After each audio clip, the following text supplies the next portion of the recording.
Alright guys, TacticalRab back again today. Hope you are all doing well and enjoying your day so far, and day 1 of CDL Stage 2 has just concluded. Many things to talk about today because 2 great matches first of all, but also many storylines indeed. Going into this stage we've had these major weapon meta changes, right, with the XM4 gone, the QBZ now in play, the Krig is still being used, the 74U seems pretty dominant, and also then you've got the map set changes. Apocalypse comes into play, Express comes into play as well. Both of those maps we get to see in today's rotation certainly shows that the pros are taking them very seriously, but certainly many storylines coming out of today's matches. In tweet your thoughts in the comment section below. Like if you guys enjoyed the video, subscribe if you are new as always, I'd greatly appreciate it. It really helps out the channel. Thank you very much indeed for doing that. Let's get into things then. So the first match of the day, FaZe versus Subliners. 2 teams I don't believe we've seen play so far this season, of course. They both came top 3 at the major. FaZe won it, Subliners came top 3. So on paper, touted to be a pretty good matchup. Didn't really work out like that, but then again, I mean, FaZe are so good right now that pretty much you put them up against anyone, they're going to take him down in a similar fashion. They certainly demolished the Dallas Empire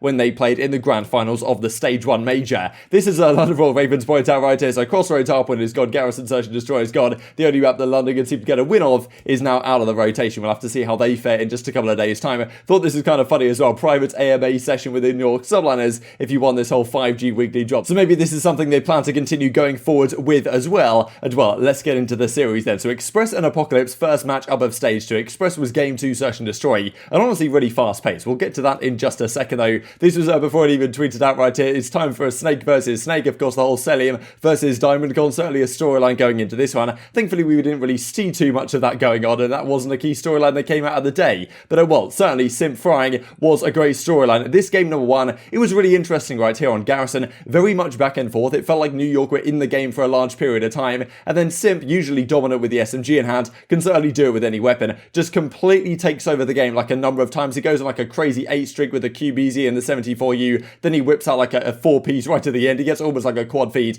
to finish off the game. I mean, it was just ridiculous. You see right here, he actually gets 4 in the feed. I mean, you do not see that too often in professional play. And completely takes over the game. It felt like it was close. FaZe have done this a few times already this season when they have a pretty close hardpoint early on, and then they just completely blow out the other team. I think they've done it on Garrison as well. Remember at the, I think it was against Mutineers, maybe all the way back at the Kickoff Classic. They did something very similar indeed. Simp goes like 36 in 20, I believe, this game number 1. It's really tough to deal with this guy, right? Because even when you think, okay, like the game's going to be competitive, we're getting the kills, then Simp just takes over the game at any moment, and aBeZy is certainly also capable of doing that. We're going to see that in the Search and Destroy. I mean, look at the slang right here, plus 16 for Simp, 36 in 20. Not too much you're going to do on the side of New York Subliners. Unfortunately, Mac has a pretty rough map number 1 as well. Then though, we go into Express Search and Destroy. So the first time we're seeing this map in play for, well, 8 years, since way back in 2013. And I thought it was really good to watch, to be honest. Certainly the clutch moments on this map are so good. 1v1 clutches, I mean, both bomb sites are used, first of all, which is certainly a positive over Garrison Search and Destroy, which has now been removed. But early on, FaZe go up 3-0. It looked like, okay, they're just dominant on any Search and Destroy map you put these guys on. But New York come back, they go up 4-3. Then aBeZy gets this crazy ace, tied 4-4, go up 5-4. But actually, a fair bit of clutch factor from the Subliners. I like this play from Clayster right here where they rotate over towards A, but I mean, aBeZy just cuts them down regardless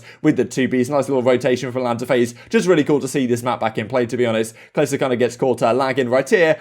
And Diamond Con decides to sit in a corner, and well, not good enough. aBeZy takes them down without too much issue. However, they do end up winning it in a round 11 fashion. New York take the game too. Pretty impressive, right? I mean, FaZe are 11 in 1 in Search and Destroy so far this season. Now they're 11 in 2. But the problem is with FaZe, right, that even if you beat them in a Search and Destroy, there's no guarantee by any means you're actually going to go on to win the series. As we see right here once again, as they go into the control, and this was a raid control wherein, honestly, New York are really good at this map. They're really good at the offenses on this map. They win the round number 1. Game 2 comes down to the wire, but FaZe closed out, and there was a couple of rounds, I think especially the final rounds, the FaZe won it on the offense, that it really felt like Subliners should have had it, right? Like they got B early on, or they defended B early on very significantly. It really seemed like the lives were going to favour New York Subliners, certainly towards the end there, but FaZe managed to capture A, they go over towards B and just about get the job done in the end. So certainly a kind of thrown away round for the Subliners. There was certainly a very crucial victory for them, because the problem is, if you're 2-1 down to FaZe going into map 4, your chances are very slim. They're very good at closing out series, and if you do go to game 5, you're not exactly fancying your chances. So aBeZy has another great map right here. Then we go into the game 4, and this was an Apocalypse hardpoint. The first time we're seeing this in the rotation. Very unforgiving map. We'll talk about this in more detail a little bit tomorrow, but certainly some of the rotations on this are very tough to break, and honestly, I thought this map played really well. I think it's quite nice for a new viewer to get into. The rotations make sense, the way that you can kind of use a third-person dolly camera or whatever to view some of the engagements. That was pretty good. The rotations, I mean that there's some pretty hard rotations to break, but if you can manage to break them, then you can certainly get a lot of time yourself. And I think Apocalypse is pretty good to watch and seems to be pretty good to play as well. The pros certainly seem to like it, given it's been played in both of these series that we got the opportunity to see today. But FaZe closed it out. I mean, right at the end, it looked like New York might have an opportunity for a comeback, but they closed out the hardpoint as well. And despite losing the Search and Destroy in a close fashion, both the hardpoints were, it felt relatively convincing, even up against a team like the Subliners, where they've been looking so good for short so far this season. So FaZe continue on their streak, 9-0 now in terms of series count. These are the overall series stats. I mean, aBeZy and Simp combining right here for plus 45, courtesy of BreakingPoint.gg. Cellium 80-66 over the series. Simp and aBeZy both have plus 90, or not plus 90 of course in the plus minus department, but 90 plus kills in the course of the series. Arcitys is kind of just chilling here. What does he even need to do with players like this on his team? But one of the big question marks, right, was Clayster, because coming into this season, or coming into this stage, he was so good in stage 1, really looked revitalized with the XM4 in hand. But this series up against FaZe, I mean, like the teammates that he's actually won the World Championship with in the past, Arcitys, aBeZy and Simp, he won the World Championship with Honor United back in 2019. Certainly doesn't have the greatest series, 70-98. Of course, you know, it's just one series, could be a one-off or whatever, but he didn't feel like he was as comfortable with the QBZ in hand, or maybe the Krieger times, than he has been with the XM4. And that is a question mark, right? Because coming into this, we're like, okay, this meta change, who does it favor, who does it hurt? And FaZe were like, okay, it's probably not going to make any difference. They are so good regardless. But you can certainly look at a team like the Subliners and say, okay, hang on a second, has the XM4 ban, GA in professional play, actually hurt this team quite significantly? You might be able to argue so, as we'll look at in a second, as aBeZy says GG's to New York, next match up against Toronto, of course. This as well from Atlanta FaZe, thought this is pretty entertaining. The Kevin Durant thing, you guys might, have heard the news that a couple of days ago, Kevin Durant invested into the New York Subliners, and now we have this from Atlanta FaZe, 9-0,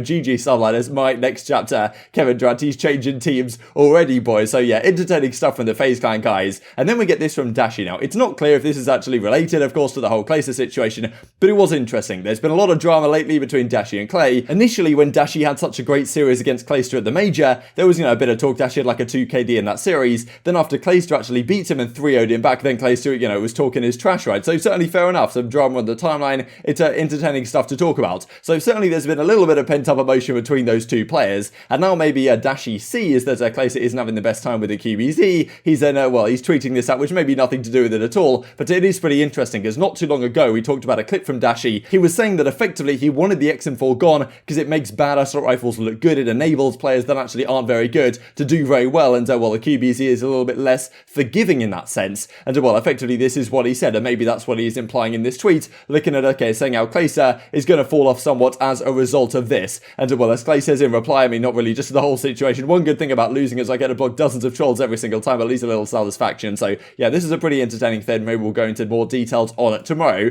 Let's talk about the final series of the day. Seattle versus the Florida Mutineers. Not the way I expected this series to go. I mean, I tweeted this out as well, because the keys to victory in this one were pretty straightforward. I mean, I know that Miles, he was talking over them right as if it was a PowerPoint presentation, so giving the keys to victory, and then I'm kind of like adding some additional context over the top of that. But maybe I'd like to see something with a little bit more analytical depth than this, but at the end of the day, it seemed to work out for the Seattle Surge, whatever they were doing. Game number 1 here on Apocalypse Hardpoint again. As we say, very unforgiving map. You string together a couple of rotations, and Florida effectively got blown out of this one. A number of rotations in a row. Seattle close out 250-104. Prestinni has a phenomenal map. So far this season, Prestinni statistically has been one of the weakest performers in the league. He has a fantastic series right here, so definitely want to, give him some praise that he certainly deserves for his performance this series. 26-10, I think it was like 21-6 or something at a time. As you can see right here in terms of stats, Octane Gunless also putting up good figures in this game number 1. Awakening as a really uncharacteristically poor map by his standards. Then we go into game 2 and a pretty similar story. Octane goes 12-5 on the game 2. I think also Prestinni had a pretty good map here as well. 6-3 on the checkmate Search and Destroy. Once again, I mean, this time round it wasn't actually Awakening putting up crazy numbers and the rest of his team not really doing anything, as it has kind of been so far this season on all the checkmate Search and Destroys that Florida have played.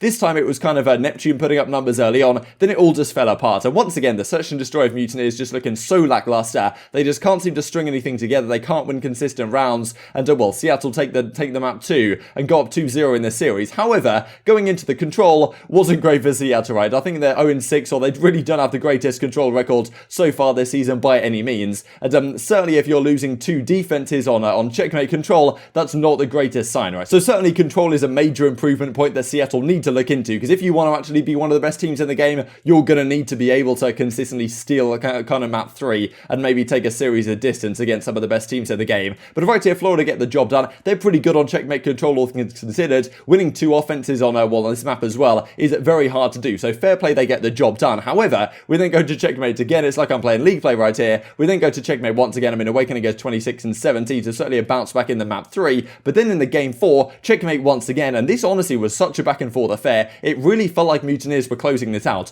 But Seattle went on a major streak. They got broken once again on that P2. And it looked like Mutineers were going to find a way to at least take it the distance or potentially closing out then and there, or at least on the next rotation. But well, Loony gets in the back. Neptune just runs out of tube. I'm not really sure why he's done that for, and it gets taken down. Slack's 5 streak is to no avail, and they win the map and they take the series. So Seattle's certainly looking like a different team into this stage. It's great to see, right? I'm glad to see they're putting up a fight here. Prestinni had a phenomenal series as well, as you can see on the overall, like nothing happening really on the side of the Mutineers. Many big questions for them. As I said in the video earlier today, any team that loses a series pretty much right now, you've got to be asking questions, what does this team look like at the end of this stage? Because if this continues, who really knows? Maybe Seattle are just much improved. They certainly do not have the easiest run. I think they play Dallas in a couple of days' time, then they play Paris just after that. But a great series from Octane and Gunless and Prestinni. Loony, of course, doing his job as well. Definitely looked much improved off last stage. And as Octane says, wow, the last minute of that hardpoint was pure pandemonium. GG's Florida, 1-3-1. So great to see the competition. Like to see Seattle actually performing and doing well here. Going to make an incredibly competitive Group B, I'm sure. But many questions about roster moves and who exactly benefits from the meta change, I'm sure, are going to continue over the coming days. Enjoy to take your thoughts in the comment section below. I hope you guys enjoyed the video. If you did enjoy it, I'd greatly appreciate a like on the video. It really helps out the YouTube algorithm to know you enjoyed this content. Other people like you may enjoy this content as well. And I've grown the competitive Call of Duty community. Thank you for watching as always. Take care.